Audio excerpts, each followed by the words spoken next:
बिस्मिल्लाहिर्रहमानिर्रहीम। अस्सलाम वालेकुम टू क्लास। उम्मीद है कि आप सब लोग खैरियत से होंगे। लास्ट वाले लेक्चर आपने उसको लेसन को प्रिपेयर किया होगा अच्छे तरीके के साथ।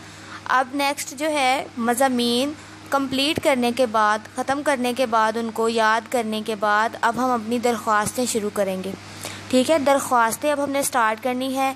लास्ट वाले लेक्चर में आपको मैंने मज़मून सुबह की सैर फुल रीड करवाया था और मैंने आपसे कहा था कि इसको आपने लर्न करना है अच्छे तरीके से और इसको फिर आपने राइट भी करना है।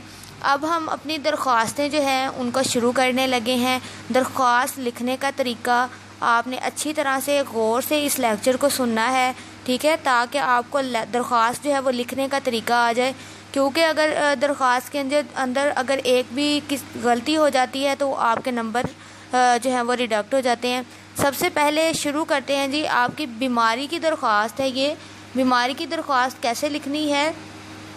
बखिदमत जनाब प्रिंसिपल साहिब, आप प्रिंसिपल साहिब की खिदमत में दरख्वास्त अपनी पेश कर रहे हैं, उनको अपना मसला बता रहे हैं। ठीक है, बखिदमत जनाब प्रिंसिपल साहिब न्यू विजन हाई स्कूल, आगे कोमा आएगा। ठीक है, न्यू विजन हाई स्कूल के आगे कोमा आएगा, फिर आगे फ़ारुखाबाद, जनाबे आला, जनाबे आला, आगे सेमी कॉलन, इसे इंग्लिश में कहते हैं सेमी कॉलन और उर्दू में निदाइया फिजाइया की अलामत। ठीक है, यह आपने जनाबे आला के आगे लिखनी है, इसको आगे राइट करना है। उसके बाद जी, गुजारिश है कि मुझे कल शाम से बुखार है। गुजारिश है कि मुझे कल शाम से बुखार है, यानी वो अपना मसला पेश कर रहा है कि उसको कल शाम से बुखार है, जिसकी वजह से मैं स्कूल हाजिर नहीं हो सकता या हो सकती। अगर तो आप लड़का हैं तो आप यहाँ पे हो सकता राइट करेंगे और अगर आप लड़की हैं तो आप हो सकती राइट करेंगे। मेहरबानी फरमा कर मुझे एक यौम की रुखसत अनायत फरमाएँ। एक यौम यानी एक दिन की छुट्टी दे दें, रुखसत अनायत फरमाएँ। ऐन नवाजिश होगी अल अर्ज़ आपका या आपकी ताबेदार शगिर्द अलिफ बे जीम। ठीक है, देखिए बेटा, दरख्वास्त लिखने का तरीका क्या है। सबसे पहले जब आपने ये लाइन राइट करनी है, बखिदमत जनाब प्रिंसिपल साहिब New Vision High School Farrukhabad, comma Farrukhabad जो है इसके आगे डॉट लगाना है, हाई स्कूल के आगे कोमा लगाना है, जनाबे आला के आगे सेमी कॉलन यानी निदाइया फिजाइया की अलामत लगानी है। आपने जनाबे आला बिल्कुल यहाँ दरमियान में लिखना है। ठीक है, यहाँ बिल्कुल सेंटर में होना चाहिए, इधर या इधर इस साइड पे आपने नहीं लिखना, बल्कि ये दरमियान में बिल्कुल लिखना है, इस लाइन के दरमियान में।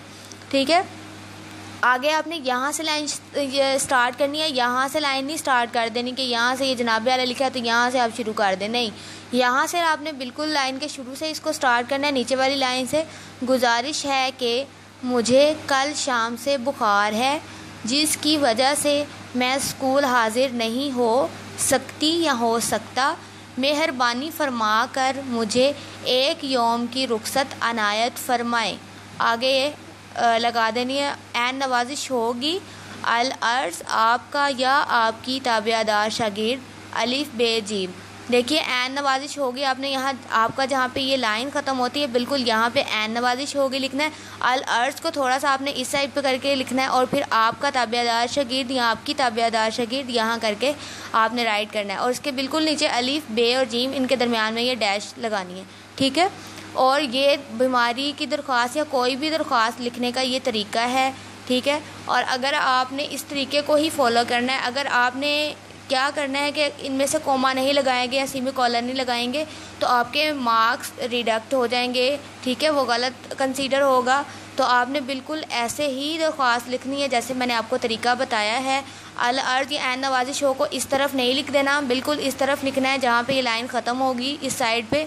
ठीक है, अल अर्ज़ को थोड़ा सा साइड पे करके लिखें यहाँ पे और फिर आपका या आपकी ताबेदार शागिर्द यहाँ पे करके लिखे, उसके बिल्कुल नीचे अलिफ बे जीम इनके दरमियान में डैश लगानी है। ठीक है, यही इसी तरह से बिल्कुल आपने दरख्वास्त राइट करनी है। हमारा आज का यही काम था। उम्मीद है कि आप लोग इसको याद भी करेंगे अच्छे तरीके से और इसको लिख के भी देखेंगे। आपको ये बीमारी की दरख्वास्त तो बिल्कुल लिखनी ही चाहिए, पहली आपकी दरख्वास्त है, ताकि आपको इसका तरीका जो है वो अच्छी तरह से याद हो जाए और बाकी दरख्वास्तें लिखने में मुश्किल ना हो। चलें जी, अल्लाह हाफिज़।